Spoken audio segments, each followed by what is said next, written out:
sou Roberto Metrix, estou aqui no Parque do Lago, em Guarapuava. Então vamos começar a gravar a nova temporada do programa Sabores da Serra. TV Araucária Digital, canal 18 na TV Claro, para o mundo inteiro via mídias sociais. Às quartas, programa inédito às 22h30. Sábado às 22h30 e domingo às 19 horas.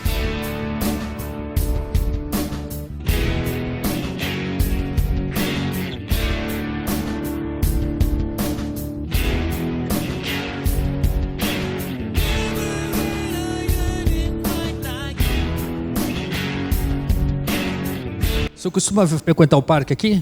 3 vezes por semana eu faço uma caminhada. Falta no parque? Eu acho que tá bom, não tem, tá bem cuidado aqui. A população quase não frequenta, só vê só no final de semana que tem mais gente, mas no meio da semana.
Aqui é a pista de skate do Parque do Lago. Me lembra muito o Chorão andando de skate nos shows dele, da banda Charlie Brown Jr. Aqui é uma cena onde as crianças, os adolescentes vêm no domingo sempre dar uma volta na pista. Eu estou aqui no Café da 15, um lugar tradicional com mais de 20 anos em Guarapuava. Tomando um café tradicional.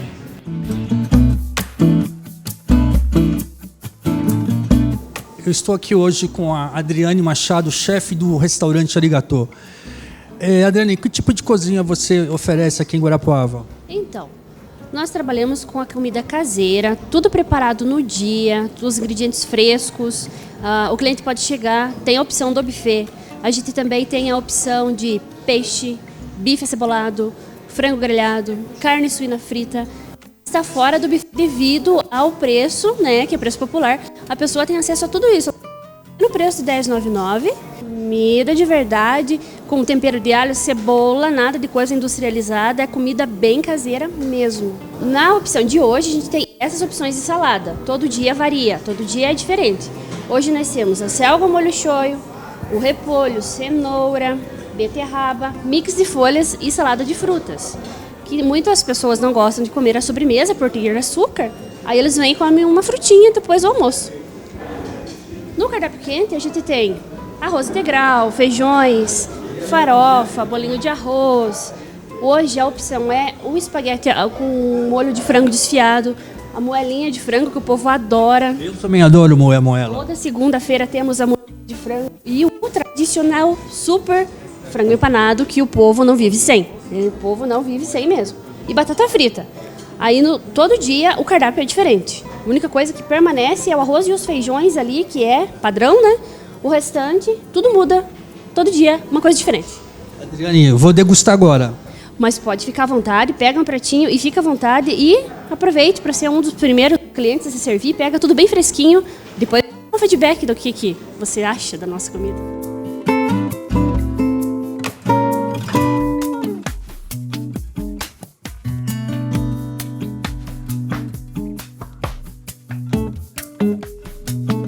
Meu trabalho é degustar.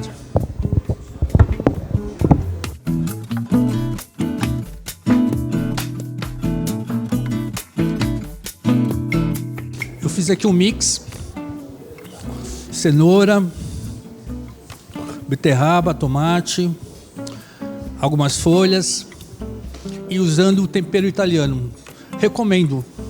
Venho para o restaurante Arigatô. Você, preço justo com comida boa.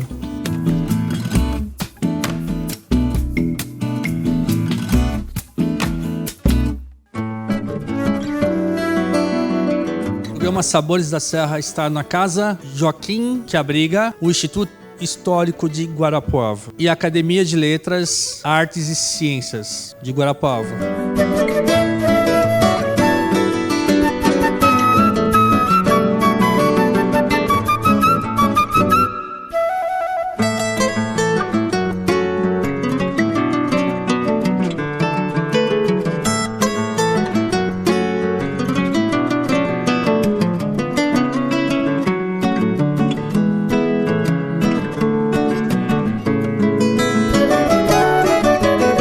Estou aqui com o Guilherme, da Academia de Letras, Artes e Ciências de Guarapuava, fundada em novembro de 2001. Guilherme, o que você pode contar da história? Essa região que a gente está aqui, essa parte, ela é separada na casa, né, para a própria Academia de Artes, Letras e Ciências de Guarapuava, fundada em 2001, uma quantidade pelos senhores e senhoras que estão, né, representados ali. São pessoas excelentíssimas em suas áreas, né, tanto envolvendo ciências, artes no geral, né, a cultura de Guarapuava representada pelos patronos e fundadores, né, e que tem a função de preservar a cultura e desenvolver a cultura de Guarapuava como um todo, né, a parte das ciências, a parte da cultura, novamente, né, e a parte das letras também. A gente tem um mapa muito interessante do Mercosul que está na região que é dedicada à parte do IHG, que é um Instituto Histórico de Guarapuava, um instituto que foi fundado originalmente por membros que faziam parte da LAC. Um deles, inclusive, deu o pontapé inicial, uma ajuda, né, para a criação do instituto, que foi o seu Murilo Walter Teixeira, né, que era um excelentíssimo membro da academia, né, era uma pessoa assim, incrível, um historiador de mão cheia, que nem o povo diz. Publicava vários boletins, ele tinha... Como eu posso dizer, ele tinha muita história para contar, né? A gente tem um mapa interessantíssimo aqui, que é, se você conseguir olhar, ele é um mapa de navegações. Então, de 1502 a mais ou menos 1700. Então, ele tem uma representação muito bacana de como o pessoal via todo o continente americano e como o povo representava, né? Por exemplo, o Brasil, a terra da Santa Cruz, né? Tipo, foi um dos primeiros nomes que o Brasil veio realmente. E uma coisa interessantíssima é que, como naquele período entendia-se muito pouco sobre a fauna, como o Brasil era no geral, você tem algumas coisas bem interessantes, como aqui, por exemplo, nessa parte do mapa, a gente tem uma representação do que o povo achava que tinha alguns monstros, assim, não entendiam muito bem. Então tinha uma coisa meio mitológica mesmo, uma coisa meio fantasiosa. Como vários vieram a achar realmente que tinha aqui no Brasil. Aqui logo do lado, por exemplo, aqui a gente tem a carta patente da nomeação do Diogo Pinto, falando para ele vir, dar uma olhada como é que estava a situação aqui, né? Aquela coisa. Passou por uma situação um pouco difícil da região das terras de Guarapuava. Aqui do lado a gente tem o mapa dos campos de Guarapuava, está um pouco difícil de ver, mas ele é um mapa dos campos de Guarapuava. E perceba, esse mapa ele foi feito muito logo após, muito pouco após a vinda do pessoal para essa região de Guarapuava. E aí esses mapas eram feitos à mão, então tinha que ser uma pessoa que caminhava um pouco e ia lá, né, e desenhando o mapa, então tinha todo um cuidado nessa parte. A parte daqui de cima também, uma carta cartográfica, né, da viagem que o pessoal fez, né, para cá, para os campos de Guarapuava, que também, né, novamente, feito à mão, teve todo um cuidado. Assim, são representações muito bacanas dos primeiros anos de Guarapuava que viria a se tornar Guarapuava do jeito que a gente conhece. Quantas pessoas visitam por mês? A gente tem um número médio bem variado, sabe? Por conta que, como do nosso público é acadêmico, acaba que a gente tem um público, às vezes, um pouco reduzido. Uma parte acadêmico, sim, mas uma parte também são pessoas interessadas na história de Guarapuava, que nem a gente fala, né? Que não precisa fazer história para gostar de história. A pessoa vem aqui, passa, acha a casa interessante, porque, poxa, né? Querendo ou não, é uma casa bonita, é uma casa linda.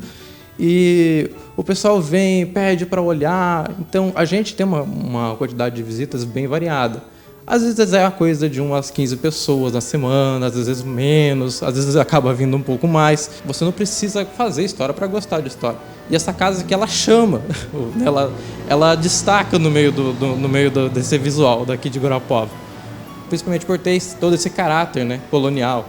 Não, claro, todo mundo tem que saber a história do país, né? Exato. Nós somos desde 1500, não foi isso? É, mais ou menos. A gente entende a colonização do Brasil a partir de 1500, né? O pessoal chegando por aqui, mas é interessante o pessoal conhecer a história Tinha a história dos italianos que visitaram, né? Pois é, a gente tem essa parte, é interessante. Interessante esse ponto que você comentou. A gente tem explorações que vieram antes, deram uma olhada. A gente tem até um pouco uma evidência, um pouquinho ali de chineses que talvez tivessem dado uma olhada por aqui. Holandeses também. Holandeses também.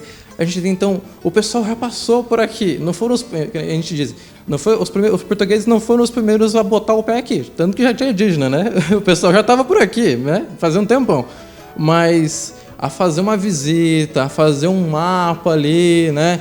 Pedro Américo passou por aqui, né, ele deu uma olhada, tá bom, né? Passou aí, seguiu adiante. Então você vem depois Cabral fazendo aquelas viagens todas dele. E é importante o pessoal conhecer a história de onde mora, né? Para até dar mais valor para onde vive. Quem morava aqui antes? Então, essa casa, esse é um ponto bacana de falar, essa casa pertencia ao seu Joaquim Cardoso Teixeira, que foi uma pessoa assim muito ilustre de Guarapuava. A gente tem uma placa falando bastante sobre a história do seu Joaquim Cardoso. Ele foi um dos fundadores. Foi prefeito de Guarapuava também, né? Ele foi presidente do Clube Guaíra por 2 vezes seguidas, né? Guarapuava já era uma região bem habitada, começava a ser uma região bem desenvolvida. Lá, por exemplo, a gente tem entre viradas de 1000... Por exemplo, a construção da casa aqui, né? A gente pode pegar de base. A construção da casa foi em 1897. Então, se a gente tem essa base, você já consegue ter uma ideia de que já estava bem fixado, assim, o pessoal já estava bem forte aqui, o município já estava crescendo. A gente tem... A Guarapuava, ela tem uma construção com base em cidades portuguesas. Então, a gente tem, por início, uma igreja, né? E as construções vão se dando ao envolto, né? Envolto da igreja, assim. Então, você tem, por exemplo, a catedral dali, né? E que hoje em dia é santuário. E ela acaba... As construções vão indo em volta dela, vai crescendo, o município vai se desenvolvendo. Hoje em dia, Guarapuava é do tamanho que é. Mas casas assim, grandes desse jeito, tinham que ser de pessoas, como é que eu posso dizer? Que tinham dinheiro, de posses, né? Que eram fazendeiros. Então, por exemplo, a diferença numa casa grande desse jeito, você vai ver até o teto baixo da casa, é enorme, né? Mas por quê? Casas assim eram para famílias inteiras. O pessoal tinha, sei lá, 10, 12 filhos. O pessoal tinha muito filho na época. Então era muita gente. Então, eu vou até mostrar para vocês aqui essa parte que hoje em dia a gente usa como área de leitura e assim é um acervo de uma parte do nosso material que a gente tem. Essa quantidade bem grande de livros, a gente tem essa estante bem grande aqui. Gente, sempre aberto para o pessoal que quiser vir realizar uma leitura. Eu deixo aqui o pessoal que quiser vir olhar, pedir para ler. A gente não pode emprestar, infelizmente. Mas tá aqui sempre para leitura, porque Então quer dizer que eu posso vir aqui no dia de semana, sentar aqui e ler um livro? Claro, é completamente disponível. O pessoal que quiser vir aqui. Nossa, gente, tem livros assim sensacionais aqui. Tem um livro aqui que é um xodózinho meu, que ele é um livro bem antigo já. Eu até tenho um pouco de ciúme de alguém mexer nele, mas até botar aqui para vocês verem. E ele tem a data dele é meio impressionante assim. Ele se manteve dessa forma assim. O bichinho já é bem velho. Aqui você tem uma foto do Dr. Afonso Alves Camargo, que era doutor presidente do estado, né? Era só uma pessoa bem importante para ele. Mas o livro em si, ele é de 1928. 1928 para cá é um senhor de um tempinho, né? E você veja que ele era uma segunda edição. Porque ele fala de pessoas que tinham posses, donos de fazenda. Ele falava também de pessoas que vieram, a história dessas pessoas. Então, nossa, para quem gosta de história, pesquisar a história de uma família, por exemplo. É uma família original aqui de Guarapuava. O auditório é uma parte bem interessante da casa, que pós-reforma, ele era alguns cômodos, né? Ele foi desmembrado um auditório bem grande, bem confortável para o pessoal vir. Inclusive, quando vocês vierem dar uma olhada, o pessoal que estiver interessado em visitar, Claro.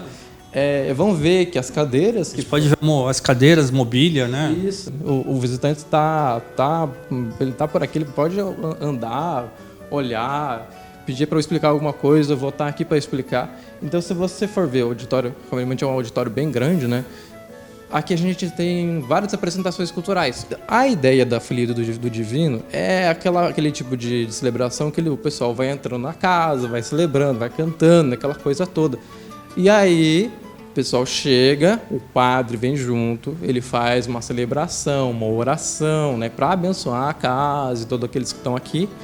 No caso daqui, quando eles vieram aqui, foi a mesma coisa. Porque, querendo ou não, essa aqui é uma grande casa, né? Todo mundo aqui é meio que uma família grande. Guilherme, eu queria agradecer, né, a sua disponibilidade. Quais os horários que podem ser frequentados aqui?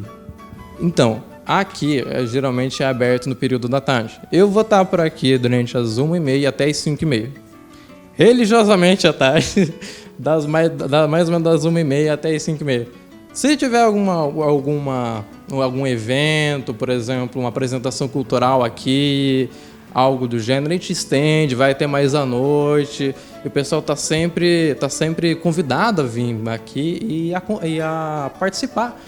Porque essa casa aqui é para o público, é para o pessoal, é para a comunidade, a gente está sempre aberto. Assim, se der vontade, eu quero ir lá conhecer a casa da LAC, a casa do HG, então pode vir, a gente vem, isso aqui.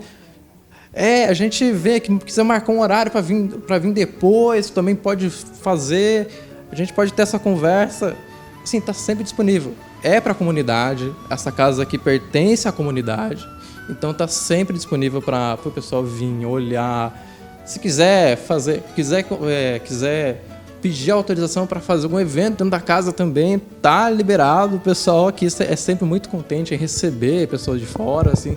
A gente tem, antigamente, a gente vai voltar a fazer, mas é um evento que a gente fazia chamado Conversas Musicais, que era evento, o pessoal se juntava ali atrás, na parte de trás da casa, e tinha músicas de tudo que é tipo de canto do mundo, era comida, sabe? Era um evento super gostoso. A gente vai voltar a fazer.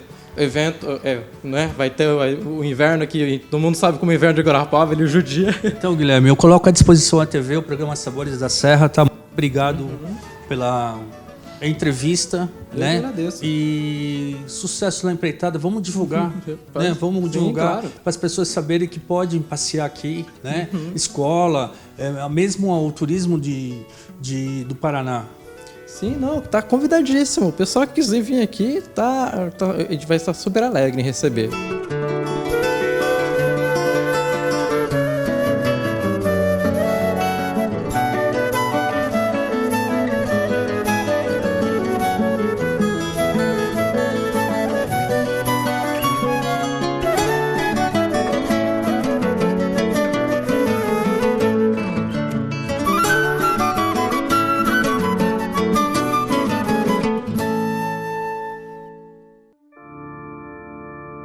O Senhor é o meu pastor, nada me pode faltar. O Senhor é o pastor que me conduz, não me falta coisa alguma. Pelos prados e campinas verdejantes. Eu estou com a moradora, a senhora Zilma. A senhora tem quantos anos? Eu vou fazer 80 agora em novembro. Qual que é a história do santuário? O santuário em si, vamos dizer assim, o templo, ele começou a ser construído em 1843. Levou 40 anos para ser construído. E originalmente ele ia só até aqui esse arco onde estão os sacramentos. A gente pode perceber essa diferença pela largura das paredes até, né? E então, agora, essas pinturas aqui, elas são de 1941. Então, demorou muito tempo para ser construída e foi construída com a ajuda dos moradores daqui. E também naquela época, né, por causa do regime de padroado, então existia também essa aliança, vamos dizer assim, uma interferência até dos negócios do Estado aos negócios da Igreja. Então, a gente tem nos relatórios dos presidentes de província, tem muito pedido de que a Igreja estava em situação lamentável e que, então, eles pediam verbas do governo da província, depois do Estado do Paraná também, para que essa construção se consolidasse, né? Ela é só construída com pedra, essa parte daqui.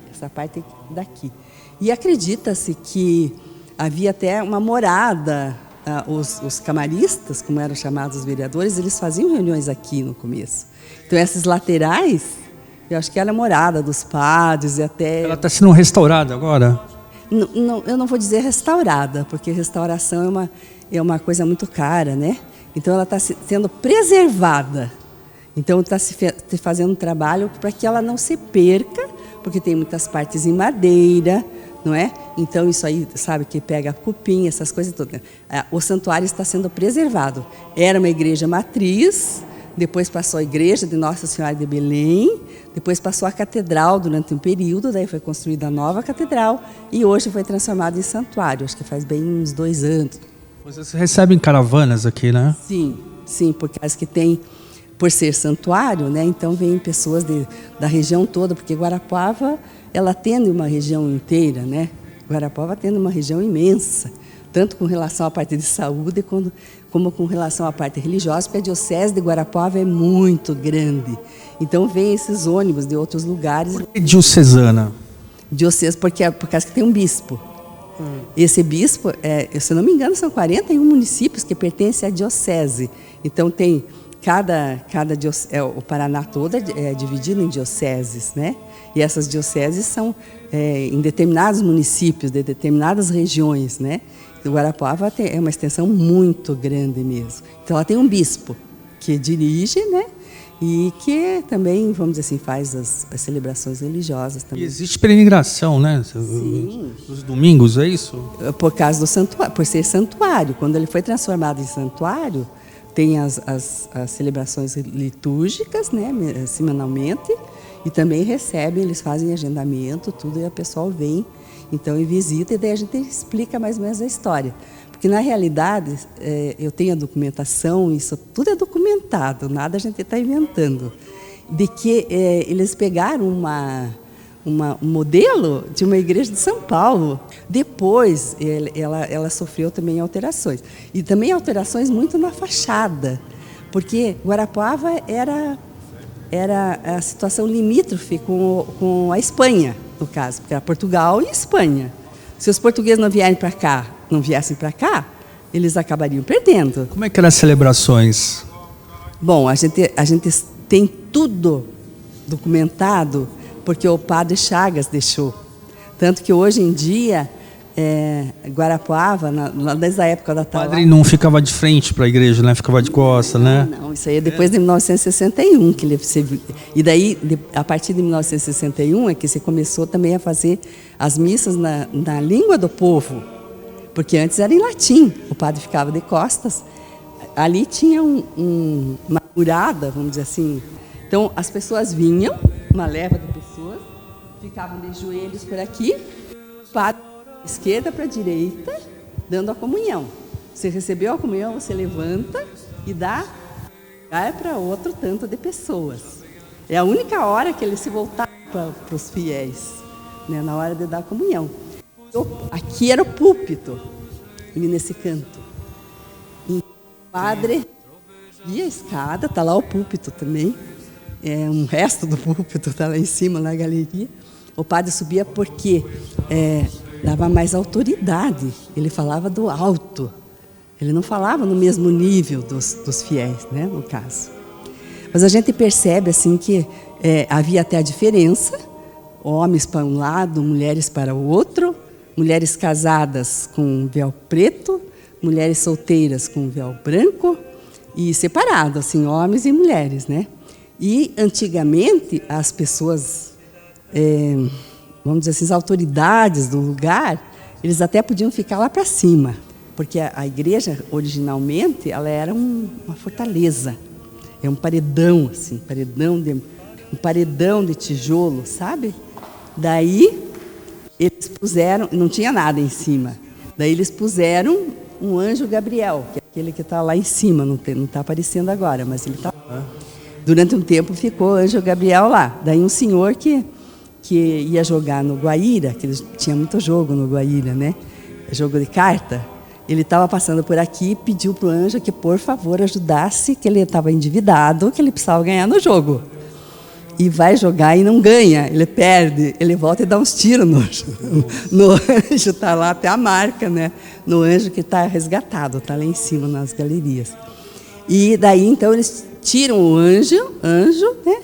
Daí que vem os verbitas, eles cortam uma parte de perdão, fica assim, e daí constrói uma agulha. O que é essa agulha?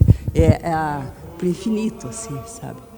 A elevação da prece para o infinito. Isso é gótico, né? No caso da época gótica. Então, eles constroem uma agulha, né? Tiram o anjo, corta daqui e constrói essa agulha. Eles fazem em 1907, se não me engano.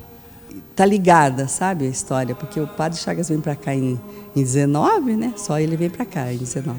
Mas o pessoal lá de Atalaia só vem em 1821, sabe? Mas desde então a igreja vai se formar, que nem disse o Guilherme, em volta. A cidade vai se formar em volta dessa igreja. E essa aqui era a Cismaria de Diogo Pinto de Azevedo, Portugal, né, tá? Mas como eles tinham uma rixazinha, o padre com o comandante, ele resolveu de ocupar a Sesmaria. Daí o comandante está vindo para cá em 1820 para assumir essa Sesmaria, daí ele falece no meio do caminho. A viúva deixa passar 6 anos. Quanta história, hein? Uhum. Ela deixa passar 6 anos, daí ela resolve, diz, não, vou lá atrás, tem documentação tudo disso, né? Eu não estou inventando. Daí, não é fake news, né? Não é fake news, eu posso até mostrar, trouxe para mostrar para você. Daí ela volta, né? Eles mandam uma documentação para o padre Chagas. Ele diz, não, agora a freguesia já está se desenvolvendo aqui, então deem outro terreno para ela. E eles pedem a Sesmaria, que era terra assim para construir uma cidade em cima. Então, outro programa para a gente fazer, né? Como não? Obrigado, dona Zilma, pela participação, tá bom? Tomara que eu tenha sido objetiva, que eu sei que esse é o objetivo de vocês, né? Tem que ser muito objetivo e a gente é muito... A minha filha sempre diz, a senhora quando começa a falar não para mais. Essa história tem que ser contada. Pelos séculos dos séculos. Amém.